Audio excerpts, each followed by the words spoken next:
So in my last Q&A video, Carla asked about Hannah's feeding pump.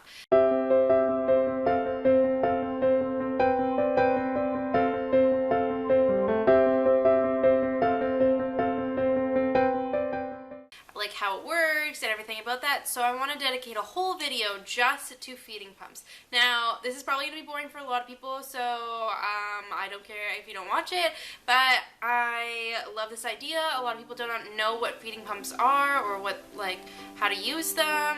I'm not an expert on feeding pumps. This is just what I do with my daughter, so everybody does everything differently. And yeah, before I get started, I just wanted to say that if you have any video suggestions for anything like health related or non-health related, please just let me know, because I don't know what you guys are interested in learning about or knowing about unless you ask me, because just because I think something might be interesting to other people doesn't mean it's actually going to be interesting. And yeah, I love doing new video ideas. So to start off, I just wanted to show you what a feeding tube is. This is what the case comes for a G-tube.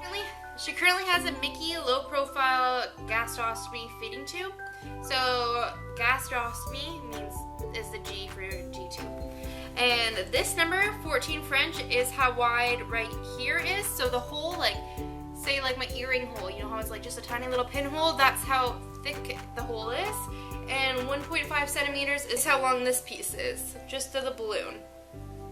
So that's from like how much skin she has to go through the hole. So like for an earring, for example, this is the outside, and then this is where the balloon is. So this is how much earlobe space I would have. That's what the 1.5 centimeters measures. So in the feeding tube kit comes 2 booklets with instructions or guides. I have really never ever read this. The only time I ever read it was to argue a proper amount that is supposed to be put in the balloon for the feeding tube. That's the only time I ever looked in it, and that's just because it kept falling out because there wasn't enough water in the feeding tube. So that's the only time I've ever actually looked in there, and I only scanned for that number. So this is the package that the feeding tube comes in. This is a clear side, and you can see everything that comes in it, and this is the piece of paper that just says what it is. So it says exactly the same thing that is on the box. It just says it again right there. So when you open it, there's a couple of gauze, which we don't need. We have plenty of gauze. There's one syringe, another syringe,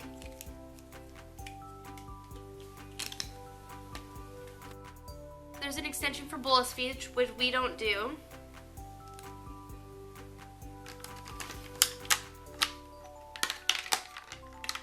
Feeding extension and med port, which this is the kind that we do use with it.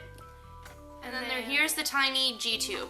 G-tubes are really small, and so this is the 1 centimeter that was talking about before, and this whole circumference is the 14 French that they were talking about. So to connect the med piece, there's a line right here, and you just snap in and twist. And you twist it to lock it, and then you can see I can pull, and it's not coming out. So for filling up the balloon, this port is for feeding, so it goes just straight through the tube, and this one fills up the balloon. I made the syringe blue so that you guys could see it better. Usually you would just put in saline solution. So you would just place it into that port, and then you push in 5 mils.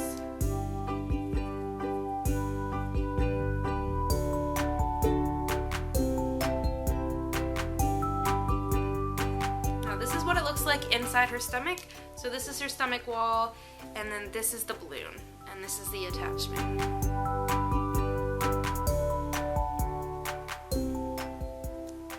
And then to deflate the balloon, you just put your syringe back in and pull out.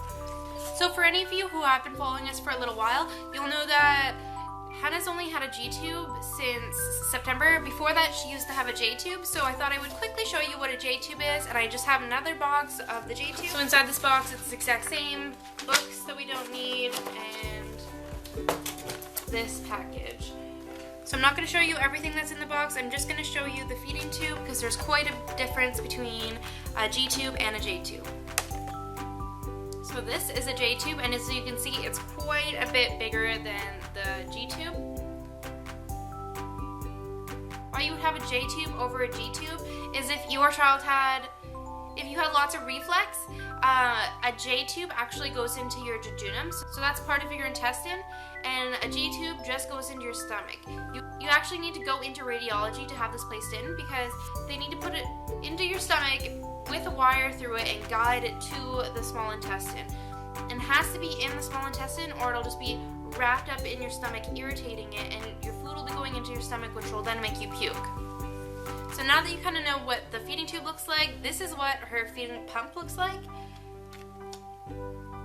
This is the home pump. There's a lot of different kinds for the hospital, but this is the most common one for at home. And so to turn it on, you just push on, and it beeps and tells you all a bunch of numbers, which I don't know what they mean. And then it tells you the feeding rate is 90 mils per hour, the battery life is full, and yeah, that's the rate. So to change the rate, it's already set at the rate, so if you push the up button, it goes to 91.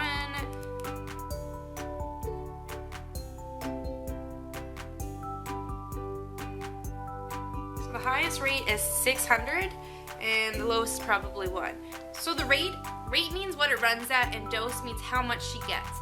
And if you push the rate/dose button, it goes to dose, and we have it set at infinity. And the reason that we have it set at infinity is because if you set it for 250 mils, which is how many mils we put in a bottle, so each bag gets filled with 250 mils, if for some reason you didn't push clear, it won't beep at you and tell you the dose is done. And it should beep at you and say, it's done, it's done, it's done, like, come turn me off, which that's what it does when there's air in the bag, which lets you know it's done. So we don't have the dose set, because so many times have I gone upstairs to find that it hasn't been running the whole time and it's just been flashing and I can't hear flashes. So we don't have it set at infinity, and some people would frown upon infinity because then you technically don't know how much she got in a day. But if I made 800 mils of formula and I gave her a bottle, then she got 800 mils of formula. That's just the way I look at it. But you could change it 3,000. You could change it to a daily rate. I just like infinity. To be honest, I don't know what total volume means. I think it means the same. I'm not really sure. I know that volume is the amount of something, but I don't really know what it's calculating from. I'm just gonna push clear and hope I didn't screw stuff up. Feed intervals, I actually still don't know what these mean. I think that these things might have to do with bolus feeding, and we're not on bolus feeding. If Hannah ever needed to use these stuff, then I would learn about it, but all we worry about is dose and rate. There's also a prime button, which I'll show you in a couple of minutes, and the run/pause button, which I can't run right now because there's nothing in, and I'm actually even shocked it almost ran. This is the noise it makes when there's air in it, but that's not the noise it makes when the rate is done. So these are the kind of bottles that we use for Hannah, and I just put water in it with some purple food coloring so that you could see it really well in the video. And she gets 250 mils of formula per bottle, and the reason for that was because before her rate was at a slower rate. I think it was at 75, and 75 mils an hour divided by 250 was 4 hours. And a bag of formula can only be hanging for 4 hours, and then technically it's sour, which I wouldn't really agree with exactly. I think there's a little bit more room to play with than that, but that's hospital standard, is it's only supposed to be 4 hours. So that's why we had 250 mils. I think we could actually increase it, but there's only 300 mils in the bottle, so I'm not really too concerned about it. So to fill the bag, we usually hang it right here.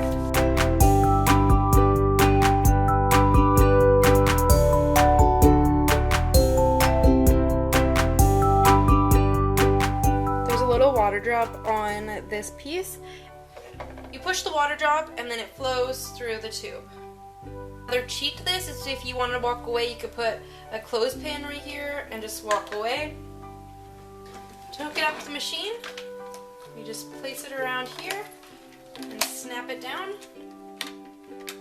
close the door and turn it on. So you want to make sure when you put this down that you want to get all the air out, just in case for some reason this machine doesn't realize there's air in it, because sometimes that does happen. So you get all the air out.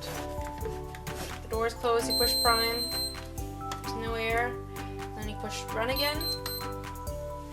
So I'm going to turn it on to show you how slow 90 miles an hour really is.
So that is so little that the bottom of the bottle didn't even get fully covered. You can still see emptiness.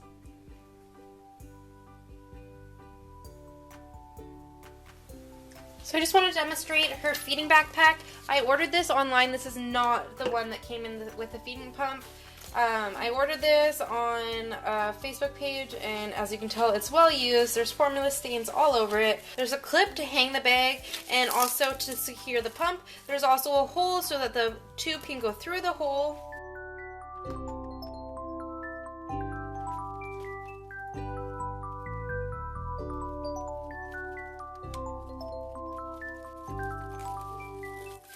I'm gonna throw out a little disclaimer. We don't use this. I think it's kind of pointless. So we just place that in there, put this through the hole,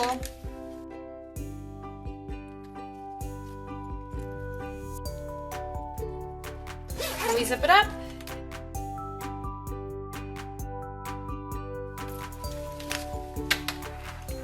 We attach it to right here because this tube is really long, and even though you can push it into the backpack, it still comes out and gets in their way, and they're stepping on it, and there's a chance that the tube will get ripped out.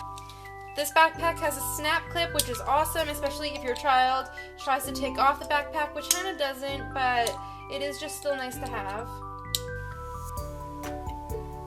And then you connect the feeding bag to the Mickey extension. This is the med port, and this is for the feeding tube. You just click this into their G-tube.